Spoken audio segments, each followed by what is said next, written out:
So when Kanye dropped his much-anticipated album, The Life of Pablo, no one was expecting him to mention the possibility of sex with Taylor Swift and the claim of making her famous.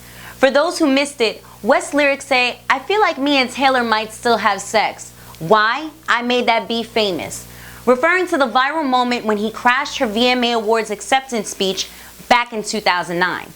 As anticipated, when the Swifters got wind of the record entitled Famous, the internet was furious with Kanye.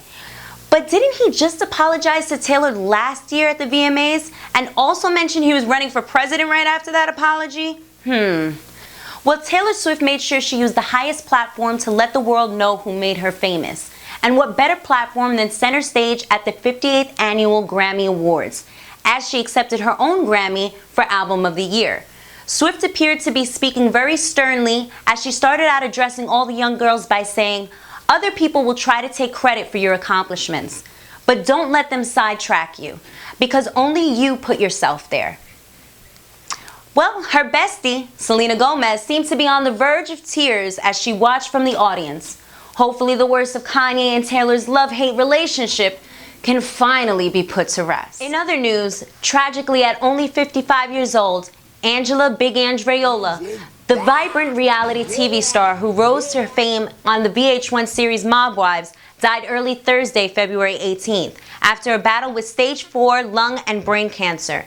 Big Ange, whose nickname stems from her larger-than-life personality and fondness for plastic surgery, was a niece of notorious mobster Salvatore "Sally Dogs" Lombardi.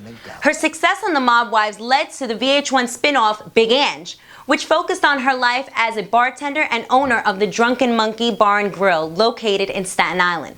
That show later resulted in another spin-off, Miami Monkey, about Raiola opening an outpost of her bar in Miami. Her family, friends, and fans gathered to say goodbye to the Mob Wives star for the final time on February 22nd. The remembrance was defined as fitting for Ange's glamorous and vivacious personality, complete with disco music and tributing flowers spelling out both her name and her trademark phrase, "Get over it." Raiola is survived by her sister Janine, her 2 children Raquel and Anthony Donfrio, and 6 grandchildren. So who doesn't remember the hit family TV series Full House from the late 1980s? Well, after much speculation, a remake of the series has finally made it to Netflix as Fuller House. Fuller House starts off with DJ, the oldest of the Tanner girls, being newly widowed with 3 children. And with that being said, she needs help from her younger sister Stephanie and, of course, her best friend Kimmy Gibbler, whom is divorced with 1 child of her own. We can, of course, expect to see most of the original cast members, such as Bob Saget, John Stamos, Dave Collier, and Lori Loughlin. Unfortunately, the Olsen twins, both whom shared the role of Michelle Tanner, have opted not to appear in the reboot show. Netflix has definitely invested in the idea that the fans who grew up in the late 80s and early 90s will enjoy seeing what happened to some of their favorite television characters. But how well can a series banking on the nostalgia of the 80s and 90s turn out in 2016? Well, that all depends on viewers and reviews, of course. I'm your girl Daniree, and for all this and more, visit daniree.com.